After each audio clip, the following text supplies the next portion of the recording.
Welcome to Krishna Reddy academy అండి. మన Krishna Reddy academy ఇప్పటికీ మీకు చాలా రకాల మల్టిపుల్ ట్రిక్స్ కూడా నేర్పించింది. దాంట్లో భాగంగా ఎప్పుడైనా మీకు 12 13 కానీ పక్క నెంబర్లు కనిపించినాయి అనుకోండి, పక్క నెంబర్లు కానీ కనిపించిన ఎట్లా మీరు ఏడ్ చేయాలంటే ఇది ఉంది కదండి, దీన్ని 12 స్క్వేర్ ప్లస్ 12 ఏదైతే ఉందో దీన్ని చేస్తే 12 స్క్వేర్ ఎంత 144 అండి.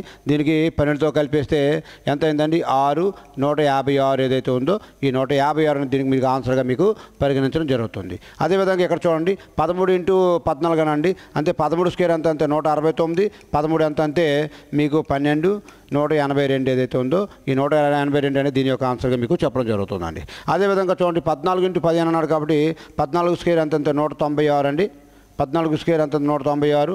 అదేవిధంగా 14 కలిపితే మీకు ఎంతంటే 10, ఓకే 11, 210 ఏదైతే ఉందో 210 అండి. దీన్ని కూడా మీరు అలా చేసి కామెంట్ చేయండి. ఓకే, మన కృష్ణారెడ్డి యూట్యూబ్ ఛానల్ కామెంట్ చేయండి. 100% మీకు జాబ్ వచ్చే విధంగా మనం ప్రతి అంశం కూడా రెడీ చేస్తున్నాము. దీన్ని మీరు ఎంత ధారాళంగా చేసుకుని వెళ్ళవచ్చు దీన్ని. ఓకే అండి, థ్యాంక్ యూ వెరీ మచ్. జై హింద్, జై భారత్.